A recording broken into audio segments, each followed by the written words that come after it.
Okay, you guys, as promised, I'm here with my mom. She just showed up. She has been immersed in the Remembrance Day. And of course, Canada's is not good enough for her. So she has to watch it with England. Which one in England? Like right where the Queen is? Yes. The big The one. cenotaph, the main- The cenotaph. Yes, cenotaph. Cenotaph, Yes. as she would say. Anyways, she's just giving me some background on when my granddad was rescued off the beach. So listen to this story. You guys, this is my mom. Look at how cute she is. Okay, Mom, tell me the story you were just telling me right now. I decided that before I came here this afternoon, I would get the lowdown on. My dad was definitely evacuated as part of the British Expeditionary Forces that went to France to defend France. Unfortunately, the Germans advanced much quicker than they ever thought they would, and it caught over 300,000 troops, Allied troops, on the beaches. And I mean, it was just watch the movie Dunkirk, because that was it. My dad was rescued off of the beaches in Dunkirk. He was one. And what were you telling me about all the private boats? Because the big ships could not go into, because it's a very shallow harbour, they put out a call for any and every boat available off the east and south coast of England to go into the beach areas and bring out to the big ships as many as they could carry. And I mean, it was 4 or 5 days before they could get everybody off that they could. But it was definitely quite an operation. And the soldiers are just standing there waiting to get rescued before they get blown up. Yes, absolutely. Horrifying. And all those little boats risked the All same of those thing. little boats were mentioned by Churchill, as in part of one of his speeches. He said, "We will fight them on the beaches," and that's exactly the beach he was talking about, as Dunkirk. Wow. Can you tell everybody about how Nana and Granddad met, Mom? Okay.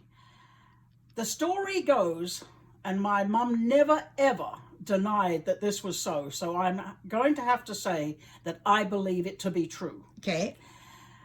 My dad was stationed in South Wales at the time because he was part of the guard for Rudolf Hess. What? Rudolf Hess? Do you know who Rudolf Hess is? Rudolf Hess was the deputy Führer, and when he parachuted into Scotland in 1941, after being processed, he was taken to Mayndiff Court Hospital in South Wales, in Abergavenny. But what about people that don't know who Rudolf Hess is? Rudolf Hess was the deputy Führer. Yeah, but what does that mean? It's Adolf Hitler's. Adolf Hitler was the Führer, and Rudolf Hess was the deputy Führer. Okay, so now he parachutes in. He parachutes in because he thinks that he can shorten the war by having England and Germany join forces, if you like. Britain would have to leave Europe to the Germans, and it would stand alone without any problems. The only trouble is that wasn't exactly what the Brits wanted. So good. Anyway, when he was taken to Mayndiff Court in South Wales, my dad was part of the guard that guarded him. What? I'm pretty much famous. So it was quite a few people have told me that their fathers were also part of that particular detail. And tell them the story about when Granddad heard on the radio station in New Zealand that a woman claiming to be a nurse had phoned in for a contest for, what was it again? I don't know whether it was a contest, but they were talking, I think it was just after Rudolf Hess died in Spandau jail. Okay. And they were talking, it was big news in those days. Right. So my dad was listening to this program, and this woman came on and said, yes, she looked after Rudolf Hess. Well, my dad was incensed because he knew no woman was allowed anywhere near Rudolf Hess. Nurses were all male, doctors were all male, the aides, everything were all male. Not a woman ever approached him in any way. So Granddad phoned in, didn't he? He phoned in and he just gave him you know what. I knew it. I can remember that, actually. So that's myth busted. Yes. Okay. But anyway, going back to when my mum was a nurse at Mayndiff Court. And my dad always said that he went through the alphabet, dating every nurse starting from A. The only trouble is my mum's name began with a W, so he went through quite a few. Because her name was Winifred. Her name was Winifred. Win. Aww. And they got married on the 22nd of November, 1944. And unfortunately, film was so scarce, there is no wedding photographs ever. Oh, it's so sad. And now we can just take them with our phones. Yeah, now we can do that. But I mean, in those days, because photographic development required silver, and there was... Mom, I remember Nana telling me about going on the train. Granddad would come and they would meet at the dance.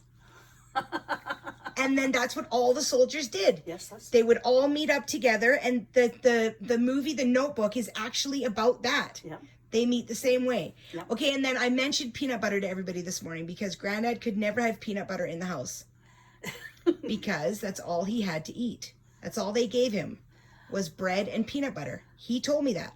Have you ever heard that? No, I didn't know that. He told me that because one time we were eating peanut butter and he said, "Oh my God, I can't stand the smell of that." And I asked him why.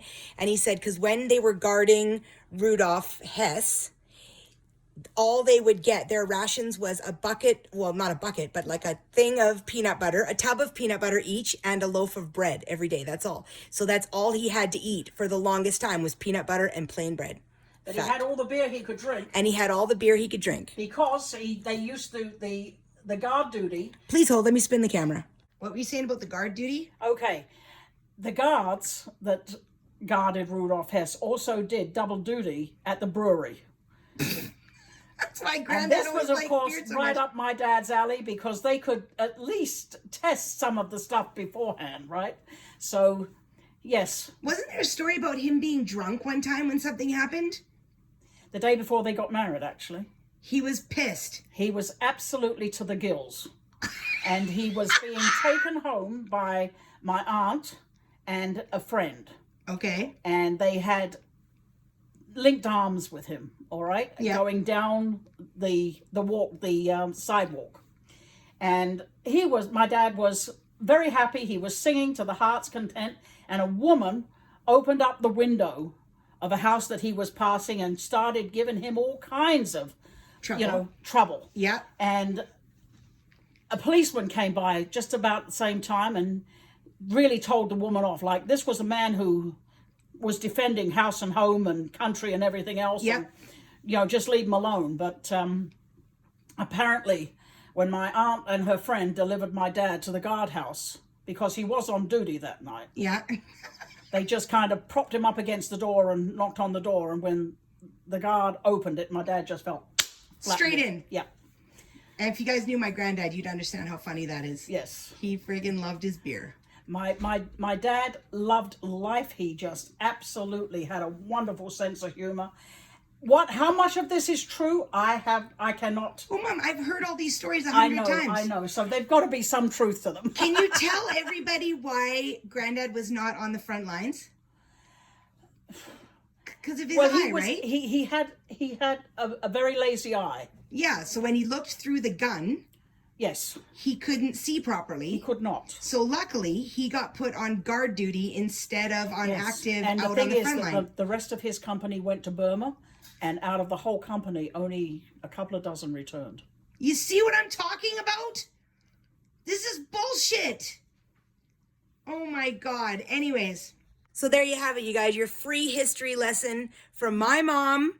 Straight from like this is legit. This is not from the books, okay? This is like I've heard these stories 100 times. So I just wanted to share with you because it's real people, real stories. It's just an awesome day to do it. Super special because of what? Because my dad, to him, it was very special. I know. And he made it very special for me anyway. I don't know whether my sister commemorates Remembrance Day. It's a bit different in Australia and New Zealand because they remember Gallipoli, which is right Anzac Day. Yeah. But it's an amazing thing, and it's to go to Europe, to go to the Netherlands, the Netherlands, yeah, where both Canadian and British troops liberated them. Yeah. Even when we went a few years back, everybody who saw the Canadian flag, they just came up and they thanked. Yeah, you guys were like rock stars there, weren't you? Well, we were certainly Yeah. singled out because of this flag that stuck out of our window, you know. That's perfect advertising, Mom. It's shameless. It's good. And they absolutely have such remembrance. No Yeah. child in the Netherlands is allowed to forget the sacrifice of the Canadian and the British troops and the American troops It's so who, good. who liberated them. I remember Dad was so proud to be Canadian when you guys were in the Netherlands. Yes. He was so pumped. Yeah. So pumped. Yeah. Anyways, thanks for the lesson, Mom. Okay. Okay. It's a special day. It is a special day. You always made me watch the Remembrance Day stuff. You've been glued to the TV all day, haven't you? Mm-hmm. I know. I remember it because of Granddad. Because he would always talk about it. It was like his best thing ever. I don't know. What are you trying to do now? Now, oh, God. 60 miles behind enemy lines. Yeah, how'd they get in there? They were parachuted. They're Parachuted in. paratroopers, Okay, yeah. And the commentator was saying that it was a big mistake. They didn't do what they were supposed to do because the Germans were still very much entrenched, okay? Yeah.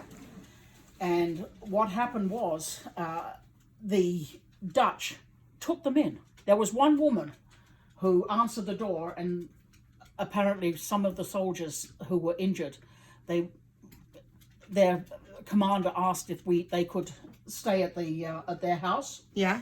Within a very short time, she had over 300 injured soldiers Inside in her her house. Canadians? Allies. Yeah, okay. Okay, we can't, New Zealand, Australia, it's an amazing, at that time, the British Commonwealth was still very much in. Wow. There were Indians, from Pakistan hadn't been created, but Indians, Burmese, you name it, Gurkhas, the whole Everybody lot. was there. Yeah.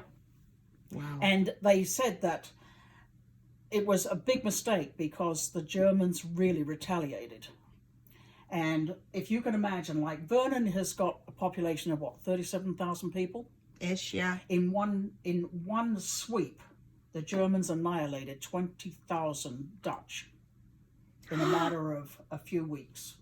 20,000. That would be like Wiping out the whole town. And it's an amazing thing, and I did not realize that. I knew that the British paratroopers, had suffered, but I had no idea that the Dutch had suffered so much too. And even then, the Dutch did not hold it against the Allies for trying. They gave them hope. Right. It gave them hope that there was somebody fighting for them, right? Mm-hmm. And it is an amazing thing when you go and you have a look at all of these cemeteries that are there for the Americans and the British and the Commonwealth, and there is not a blade of grass out of it's amazing. Immaculate. It's immaculate, and the reverence that one feels there. And when you see it, and you know what, the Poppy poem, Row on Row, when you see hundreds and hundreds of white crosses and white tombstones all together, and then you think to yourself, this is what they died for the freedom for us to be able to go there, and Yeah, it's very sad. it is. It's such a waste of everything. You don't. No. You really don't understand it until you actually see. In 2014, from the 12th of November 2013 till the 11th of November 2014, they planted in the moat around London, the Tower of London, they planted 888,246 ceramic poppies for every British and Commonwealth fatality in the First World War. That's just the First World War. Wow. And when you look at the sea, it covers 16 acres. 16 acres. Every single poppy was handmade. Holy And when you cow. see this sea of red, And every single night for a whole year, 180 names were read out of people who had died, who had been, I mean, they've got certain records of, but I mean, it's now over 100, well, nearly 100 years. Yeah, yeah. Well, it is 100 years now. 2018, it's when it... Yeah, last year was 100, yeah. 100 years, right? So when you think about the records that could have not been transferred digitally, somebody has to go in there and, I mean, every single person will have been, would have been remembered. But you can't read out 888,246. No. It's just not possible. But it's quite something to see that. It is. And this is what I'm talking about, you guys. When our grandparents and their parents and our parents start to die, these are the stories that go with them. So I'm a documentarian for my family, and I feel so strongly that it's a really good time to remind all of you to get these stories, get them recorded, get them written down, get them somehow documented, because once they're gone, they're gone. There is nowhere else that you can get these inside stories from, the personal stories, the actual people behind the events. And it's mind-blowing to me. It's so sad. Anyways, I wish I'd gotten that from my granddad while he was still here, and my nana. Anyways, we didn't, but next best thing is my mom. All British and shit. We're hearing more stories now about the shenanigans my granddad got into. Okay, say that again, Mom. That's awesome. Yes, you can. She's worried that the freaking military police are going to come. Okay, so this is my granddad. He's bivouacked, whatever that means. Bivouacked in a shed. No, it means that turn that off? they were all supposed to stay in this chateau. Okay. So he and his buddies decided that what was left in the chateau that was of any value, like the silver and everything else, put it in a big pillowcase, go out in the yard, find the biggest tree they could see, dig a big hole, bury it, and then go back after the war. The only trouble is it's probably under a car park right now or something, because he never did go back. Somebody somewhere in the future is going to dig this thing up and think they found the silver hoard, the end all silver hoards. That's awesome. That's an awesome story, Mom. See? Those stories. Gone. Guys, you guys were just talking about the fact that my mom, okay, this thing right here, okay? Now, you keep in mind how addicted I am to Downton Abbey, okay? She was an actual British trained nanny who worked in a house just like Downton. Well, right, Mom? Twice a year, I got farmed out to a house just like Downton Abbey. Okay, to kids you didn't know? Like, did you know these kids? Well, they were my children. Oh, they were your children. No, they weren't my children, but I mean, they were my charges. Your charges. And you had the separate entrance. I could never go up through the main entrance. I had to go through the servants' entrance. Of course you did. Because I was not quite up there. And I mean, the staircase of this place was unbelievable. It was mahogany, about 10 feet wide, and I never ever set foot on it. Did you ever, did you have separate cooks and stuff downstairs just like Downton? Did they have a nursery? The nursery wing. A nursery wing? Yeah. That's awesome. And was there a lord in there? He was... Was Carlson there? Carson. Was Mrs. Patmore there? Was Carson there with Mrs. Patmore? No, there was a Mrs. Patmore. There was an under parlour and an above parlour maid. Yeah. And a complete stable.